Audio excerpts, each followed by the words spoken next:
This is going to be a quick video on the Kia EV6 GT. It's been about 9 months since we drove this at its launch program, and since we're about to get our hands on its mechanical cousin, the Hyundai Ioniq N, we figured it was a good time to revisit this car. Now, before we put this on the lift to discuss its technical details, let's briefly walk you through the exterior and interior. Starting from the interior space, this is essentially just a EV6, a top trim. However, there are some subtle changes, specifically the steering wheel. It now gets some GT switchgear, which allows it to put it in its most aggressive driving mode. And of course, when you activate the contour code, you can put this into drift mode. It gets some N buckets. They are fairly comfortable. They are mechanically adjusted up and down and forward and aft, and they are heated. They are not cooled. They are pretty comfortable, but I will say they don't get you all that low in the actual seating position. You do feel like you sit up quite high in this vehicle. Back seats are reasonably comfortable. They're good storage space in this car. The Meridian audio system is pretty decent. It's a quiet cabin. Yes, the HVAC/infotainment controls are a little bit gimmicky and they are largely touch, but they are functional. Head unit works well, and you only get wired Apple CarPlay. From an exterior perspective, there are minimal changes. This looks like an EV6. Unless you are a Kia diehard, you're not going to be able to tell really any differences other than the wheel and brake package. The wheels are wrapped in a more aggressive tire, and you do get bigger brakes/calipers, and they are painted this neon green color.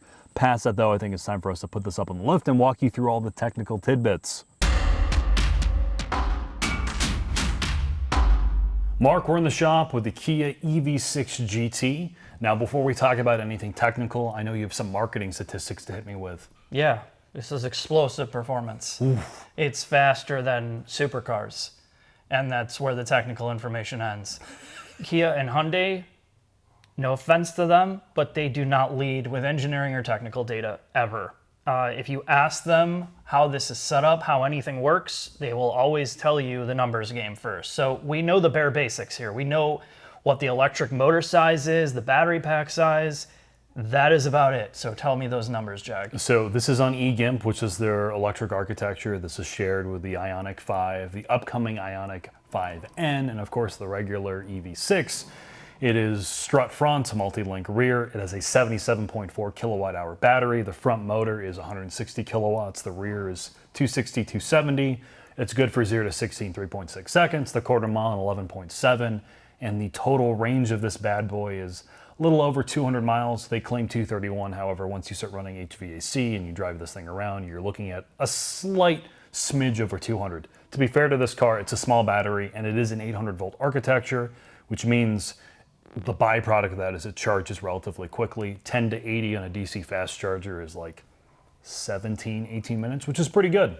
Yeah, and I think they're taking the performance car route with this, the same thing with the Ioniq N is going to do. So smaller battery pack, less modules, less weight, so they can manage the weight of it a bit more.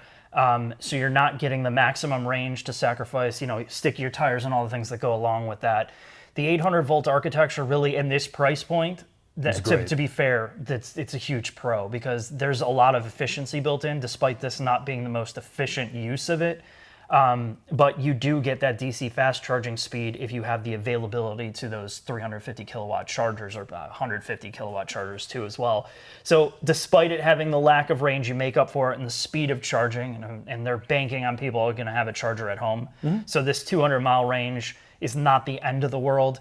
There's some other things they've done here with this model. You have adaptive dampers, which is pretty rare for this price point. You do have a different type of strut suspension here with 2 links at the bottom, 2 ball joints. But other than that, really, this is built to a lower price point to get your price down on the car. All in the back, it's all steel. Yep. Most of this car's steel, high strength steel, 70% of the body structure is that way.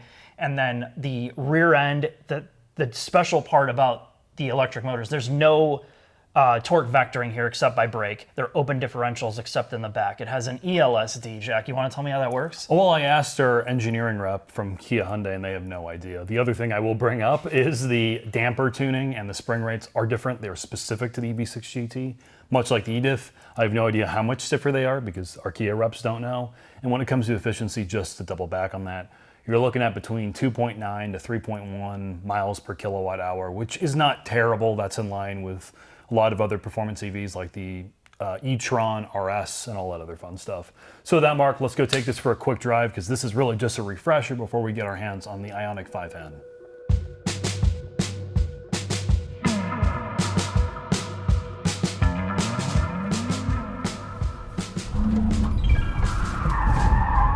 Let's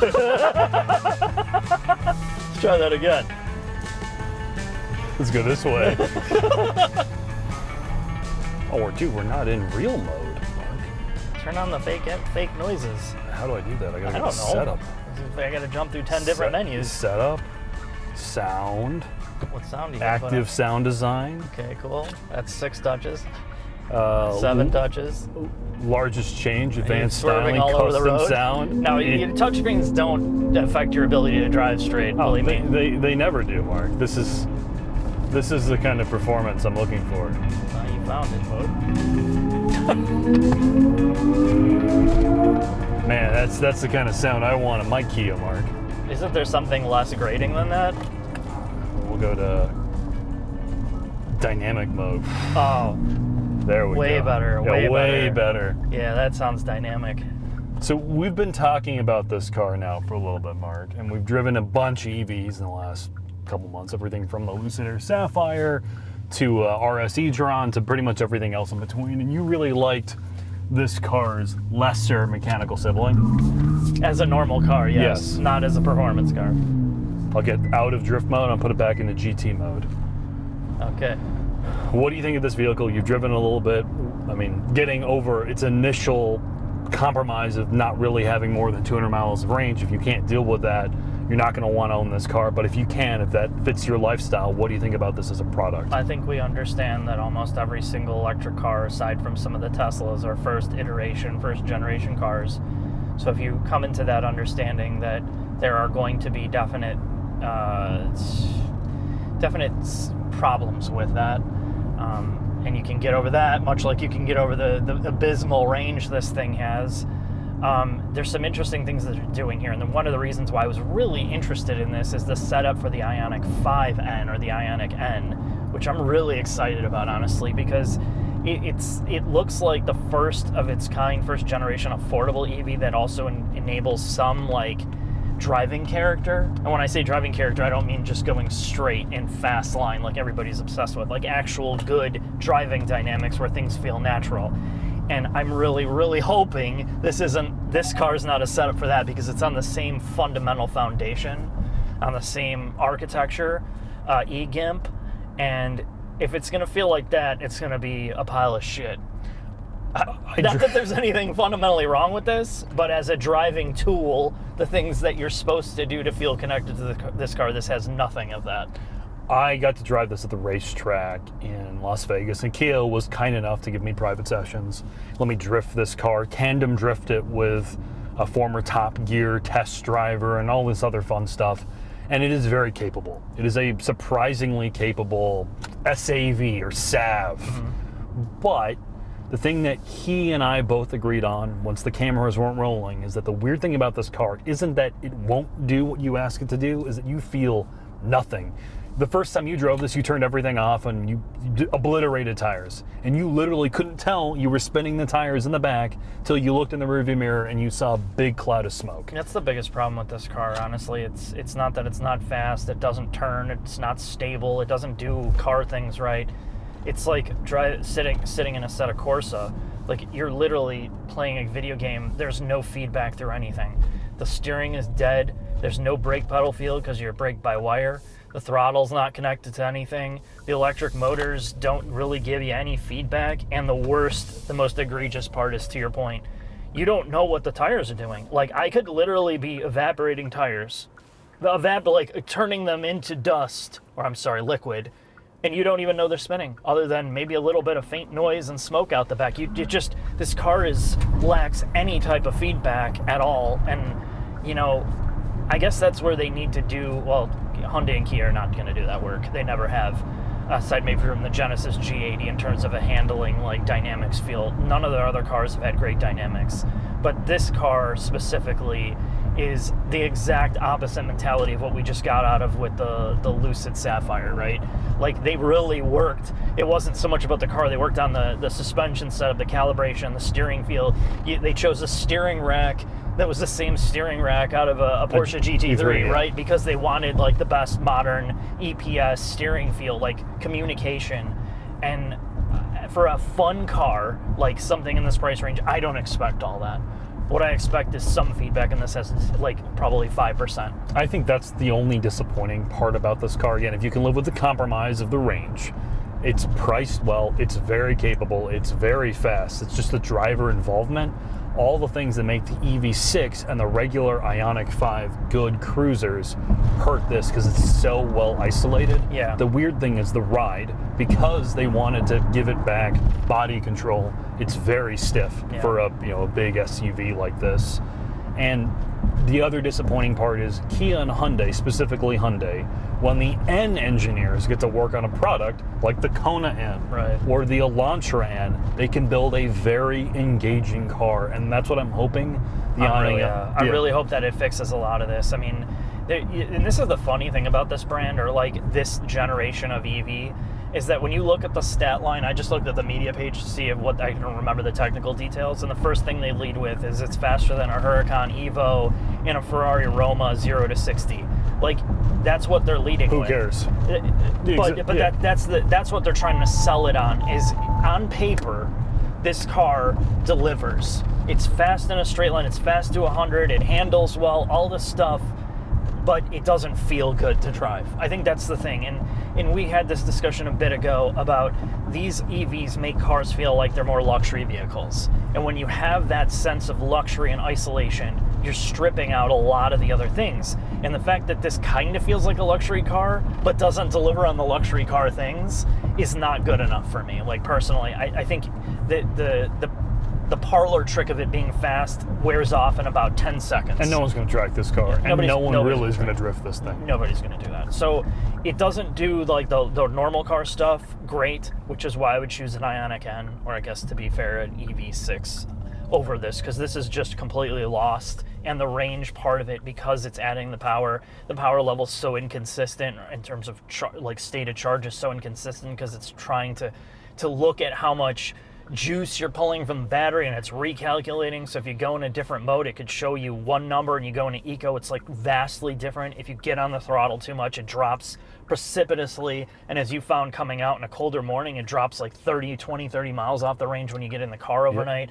So I don't like that first generation shit about this. Clearly there's a lot to like, but not in this generation yet. I don't think we're there yet. I get a regular Ioniq, or I'm curious because the reviews out of Korea are coming out now for the Ioniq 5, and they claim they fixed a lot of the problems, but when we finally get our hands on it, I'm curious to see what it's like as a car, and if they've used this and all of their learnings over the last 9, 10 months, 12 months to make that a better product. Yeah, I'm still looking forward to it. I think there's a lot to get out of this. It's just how they connect you and the car, much like they did in the Elantra N or the Kona N. Like, I think if they can get halfway to that, they'll be doing well. Yep, particularly at this sort of price point. Mm-hmm. So with that, Mark, let's head into the final thoughts. Sounds good, Jack.